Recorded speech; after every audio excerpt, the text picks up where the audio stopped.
لیکن آپ آزاد نہیں ہوئے تھے۔ دوستو آپ ایسا نہیں تھا کہ آپ غلام تھے۔ حضرت سلیمان فارسی غلام نہیں تھے، آپ آزاد ہی تھے، لیکن آپ کے گلے میں غلامی کا توق اس انداز کے ساتھ ڈالا گیا کہ سن 5 ہجری میں پھر آپ کو اس غلامی سے آزادی دی گئی۔ آئیے اس کا ہم مطالعہ کریں تو ہمیں پتہ چلے گا کہ حضرت سلیمان فارسی مدینہ طیبہ کے رہنے والے نہیں تھے۔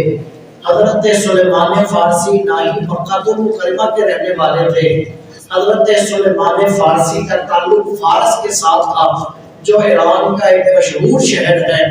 آپ کا تعلق اس فارس شہر کے ساتھ ہے۔ آپ کے والد حضرت سلیمان فارسی کے والد جس کی پوجا کرتے تھے وہ آپ تھی۔ آپ کے آگے حضرت سلیمان فارسی کے والد سجدہ کرتے، آپ کو ہی اپنا خدا مانتے اور آپ کے ہی پجاری تھے، یعنی مجوسی تھے۔ آپ کی پوجا کرنے والے کو مجوسی کہا جاتا ہے۔ حضرت سلیمان فارسی آپ کو دیکھتے ہوئے آپ سے نفرت کرتے تھے۔ آپ کے آگے جھکتے نہیں تھے، آپ کو سجدہ نہیں کرتے تھے، آپ کو پسند نہیں فرماتے تھے، جبکہ آپ کے والد اس چیز کے اوپر سختی کرتے ہیں کہ سلیمان میں جاتا ہوں آتش گدے کے اندر۔ آگ کی پوجا کرنے والے کو مجوسی کہا جاتا ہے۔ آگ کی پوجا کرنے والے جو عبادت گاہ ہے، جو ان کے مجوسیوں کی عبادت گاہ ہے، اسے آتش گدا کہا جاتا ہے۔ تو حضرت سلیمان کو ان کے والد کہا کرتے تھے کہ سلیمان میرے ساتھ چلو اور چل کے اس آتش گدے کے اندر سجدہ کیا کرو اپنے خدا کو، ہمارا خدا آگ ہے۔ آپ کہا کرتے تھے یہ آگ جو بندوں کو جلا دیتی ہے، جس سے کپڑے تک محفوظ نہیں رہتے، وہ کیسے ہمارا خدا ہو سکتی ہے؟ ہم اس کے آگے سجدہ کریں اور وہ ہمارے کپڑوں کی بھی حفاظت نہ کرے، وہ ہمارے جسموں کو جلا کے رکھ دے، تو یہ کیسے ہماری خدا ہو سکتی ہے؟ تو حضرت سلیمان فارسی کے والد حضرت سلیمان کو مارا کرتے تھے، آپ کے اوپر سختی کیا کرتے تھے۔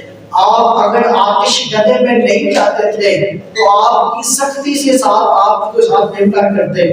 حضرت سلیمان فارسی کا دل نخواستہ کہ دل بھی نہیں چاہتا تھا، لیکن والد کا حکم ہوتا آپ آتش گدے کی طرف رخ کر دیتے۔ اتفاق ایسا ہوا کہ آتش گدے کے اندر کہیں، آتش گدے کے رستے کے اندر کہیں گرجا گھر ہے، اس گرجا گھر کے اندر حضرت سلیمان فارسی نے جان کے دیکھا تو وہ لوگ حضرت عیسیٰ علیہ السلام کی تعلیمات کے اوپر عمل کرتے ہوئے حضرت عیسیٰ کے امتی تھے اور پھر خالق کائنات کو مانتے، اور ان کی عبادت کا طریقہ دیکھا حضرت سلیمان نے تو ان کی عبادت کا طریقہ پسند آ گیا، تو آتش گدے کا نام لیتے تھے کہ میں آتش گدے جا رہا ہوں، لیکن چلے گرجا گھر جاتے تھے تو وہاں جا کے اپنا وقت گزار آتے۔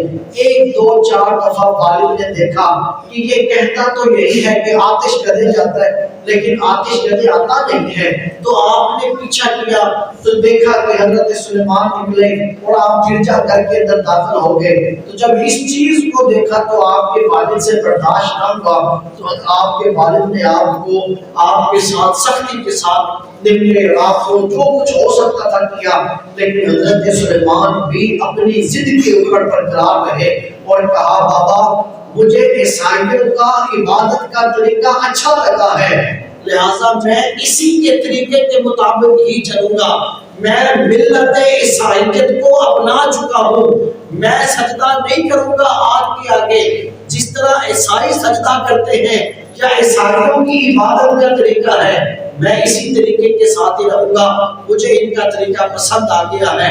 بالآخر والد نے حضرت سلیمان کو ان کے اوپر چھوڑ دیا، ان کے حال کے اوپر چھوڑ دیا۔ دوستو وقت گزرتا گیا، آپ اس گرجا گھر کے پادری کے پاس اپنا وقت گزارتے رہے، پادری کے مرنے کا وقت آ جاتا ہے، سلیمان نے کہا کہ تیرے اس دنیا سے جانے کا وقت آ گیا ہے، تو بتا تیرے مرنے کے بعد میں کہاں جاؤں، کہ جب مجھے ہدایت نصیب ہو جائے۔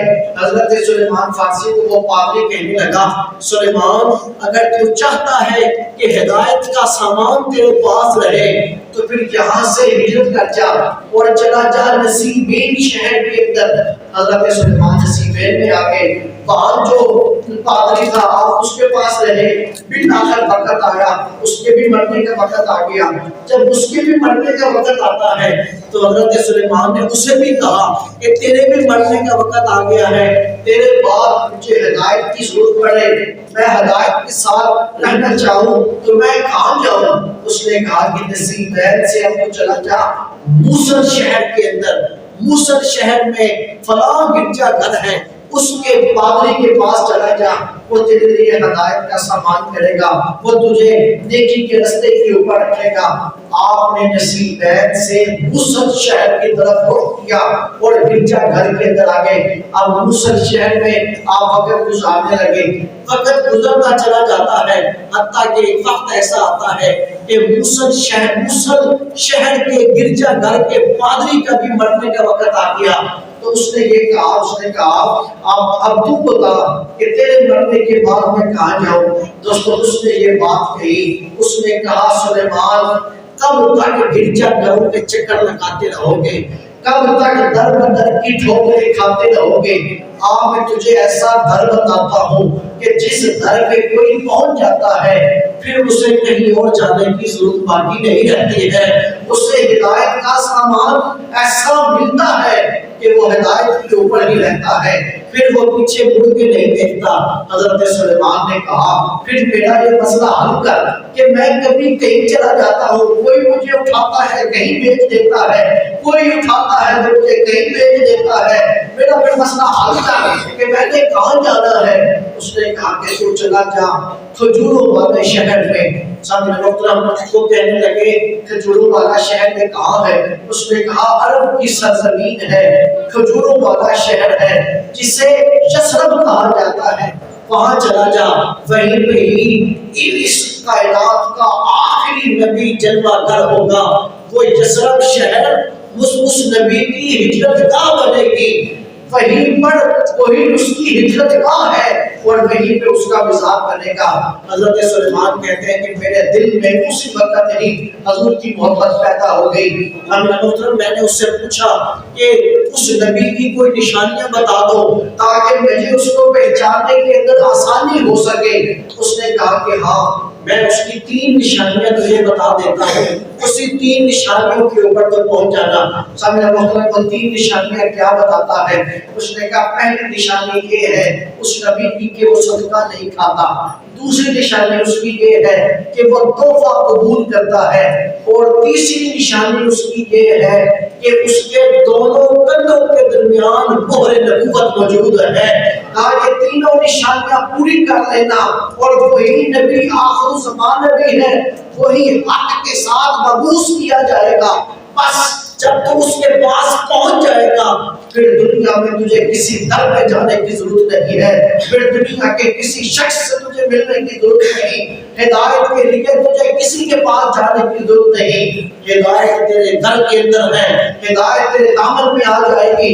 حضرت سلیمان کہتے ہیں بس وہ گفتگو کرتا رہا، اس کی روح کب سے اچھلی سے پرواز کر گئی، ہم نے اس کی قبر بنائی، قبر بنا کے ہم نے اس کو دفن کیا، اس کی قبر کے اوپر ہم پٹی ڈال رہے تھے، پٹی ڈال کے ہم فارغ ہوئے، اب میرے دل کے اندر جستجو پیدا ہوئی کہ میں کھجوروں والے شہر کے اندر پہنچ جاؤں۔ سامعین محترم حضرت سلیمان کہتے ہیں کہ وہ پٹی ڈال کے جب میں باہر نکلا، میں باہر کی سڑک کے اوپر آتا ہوں، سڑک پہ آتا ہوں تو دیکھا ایک دور سے قافلہ گزرتا چلا آ رہا تھا۔ میں نے اس سے پوچھا قافلے والوں کہاں کا ارادہ ہے؟ انہوں نے کہا کہ ہم لوگ کھجوروں والے شہر جا رہے ہیں۔ اس نے کہا کھجوروں والے شہر جا رہے ہو تو مجھے بھی لے جاؤ۔ اس نے کہا ہمیں عوض میں کیا دو گے؟ حضرت سلیمان کہتے ہیں میرے پاس تو یہ چند بکریاں ہیں، اگر رہنی ہے تو یہ رکھ دینا اور مجھے کھجوروں والے شہر میں پہنچا دینا، اس قبرستان میں پہنچا دینا۔ انہوں نے کہا کہ ہمیں منظور ہے۔ وہ افسانہ وہ کرائے کے طور کے اوپر حضرت سلیمان نے ان کو بکریاں ان کے حوالے کی اور بکریاں ان کے حوالے کر کے آپ اس قافلے کے اندر شریک ہو گئے۔ اب کہتے ہیں انہوں نے میرے سے دو طرح کا فائدہ حاصل کیا. ایک انہوں نے فائدہ یوں حاصل کیا کہ وہ لوگ انہوں نے مجھ سے اپنے قافلے کے اندر شریک ہونے کے لیے میرے سے کرائے کے طور پہ میری بکریاں بھی لے لی. کہا بکریاں دیتے ہو تو تمہیں اپنے ساتھ لے کے جاتے ہیں. کہا میرے سے انہوں نے کرائے کے طور پہ بکریاں بھی لی. اور دوسرا یہ ہوا جس وقت عرب کے اندر داخل ہو گئے تو انہوں نے ایک یہودی کے ہاتھوں مجھے فروخت بھی کر دیا. کہا میں پہنچ تو گیا عرب کے اندر لیکن جب میں عرب میں پہنچا تو ایک یہودی تھا, اس یہودی کے ہاتھوں پہ مجھے بیچ دیا. میں آزاد زندگی بسر کرتا تھا.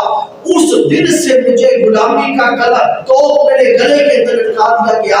آپ کہتے ہیں کہ میں پہنچا تو ضرور عرب کی سرزمین میں لیکن غلامی کے ساتھ میں نے قدم رکھا. کہا اس نے مجھے فروخت کیا. اس نے یہودی سے پیسے لیے جو اس کا طے ہوا اور میرا جو ہے وہ ہاتھ اس کے ہاتھ میں پکڑا دیا. کہا ہم نے تجھے اسے غلام تیرے حوالے کرتے ہیں. کہا اس دن سے پھر میں غلامی کی زندگی بسر کرتا رہا اور اس انتظار میں رہا کہ مجھے کھجوروں والے شہر میں پہنچا دیا جائے. آپ کہتے ہیں کہ دن گزرتے چلے گئے, میں اس یہودی کی غلامی میں آ گیا. غلامی کی تاریکیوں کے دن تھے, دن گزرتے دن گزرتا تو اسی غلامی کے اندر گزر رہا تھا. اور اس جستجو میں کہ کبھی تو وقت آئے کہ مجھے اس نبی آخر زمان کے رخ انور کا دیدار نصیب ہو جائے. حضرت سلیمان فارسی آگے کہتے ہیں کہ پھر ایک وقت آیا اس یہودی نے مجھے پھر دوبارہ فروخت کر دیا. ایک دفعہ پہلے فروخت ہوا تھا, دوسری دفعہ مجھے پھر فروخت کر دیا گیا. کہا لیکن میری خوش قسمتی یہ تھی کہ دوسری دفعہ جو میں بکا تھا وہ میں کہیں اور نہیں بکا. دوسری دفعہ مجھے جس یہودی نے خریدا تھا وہ یثرب کا رہنے والا تھا. کہا میں فروخت تو ضرور ہوا, میرا سودا تو ضرور ہوا, لیکن میری قسمت میرا ساتھ دے رہی تھی. وہ یہودی کسی اور شہر کا نہیں تھا, وہ یثرب شہر کا رہنے والا تھا. میں مدینہ طیبہ میں داخل ہوا, غلامی کے ساتھ داخل ہوا. وہ یہودی لے کے مجھے مدینہ طیبہ میں. کہا میں نے مدینہ طیبہ کو دور سے دیکھا, کھجوریں دکھائی دینے لگی, کھجوروں کے لمبے لمبے درخت دکھائی دینے لگے. کہا جب میں نے مدینہ طیبہ کو دور سے دیکھا رب کی رحمت برستی دکھائی دینے لگی کہ یہی وہ شہر ہے کہ جس شہر میں نبی آخر زمانے آنا ہے. کہا میرے دل میں ایک گواہی دیتی کہ سلیمان تو اپنی منزل کے اوپر پہنچ چکا ہے. حضرت سلیمان فارسی کہتے ہیں کہ مدینہ طیبہ میں پہنچ گئے.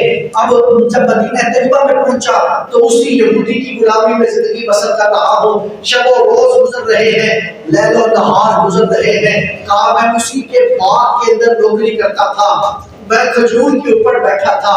مدینہ طیبہ کے اندر حضور صلی اللہ علیہ وسلم کی آمد ہوئی, آپ مکے سے مدینہ پاک تشریف لے آئے. کہا میرے مالک جو یہودی تھا اس کا ایک اور دوست اسے ملنے آیا اور وہ آگے کہنے لگا کہ تجھے پتا ہے اس شہر میں وہ نبی آ گیا ہے جو انسانیت کا آخری نبی ہے, جس کے بعد کوئی نبی نہیں آئے گا. وہ نبی اس شہر میں داخل ہو چکا ہے کہ جس کے بارے میں موسیٰ نے بھی خبر دی تھی, جس کے بارے میں عیسیٰ نے بھی خبر دی تھی, وہ نبی اس شہر میں داخل ہو چکا ہے. حضرت سلیمان کہتے ہیں کہ جب اس نے یہ بات کی میرے جسم کے اوپر کب کبھی طاری ہوئی, میں اپنا آپ جو ہے وہ نہ رکھ سکا. میں نے وہیں سے نیچے چھلانگ ماری اور میں نے کہا کہ مجھے بتاؤ تو صحیح وہ نبی کون سا نبی ہے, بتاؤ وہ نبی کیسا نبی ہے. کہا مالک نے رکھ کے میرے منہ کے اوپر چپیڑ ماری, تماچا دیا. اس نے کہا غلام ہمارا ہے اور باتیں غیروں کی سنتا ہے, اپنے کام سے کام رکھ. حضرت سلیمان کہتے ہیں کہ بس وہ دن تھا کہ مجھے پتہ چل گیا کہ حضور مدینہ طیبہ میں تشریف لے آئے ہیں. کہا لیکن اس غلامی کی وجہ سے مجھے موقع نہیں مل رہا تھا کہ میں جا کے حضور کا دیدار کر سکتا, مجھے موقع نہیں مل رہا تھا کہ حضور کی بارگاہ کے اندر جا کے چند لمحے بیٹھ سکتا. حضرت سلیمان کہتے ہیں ایک دن یوں ہوا کہ مالک آگے پیچھے ہوا, میں نے آنکھ چرائی اور میں پہنچ گیا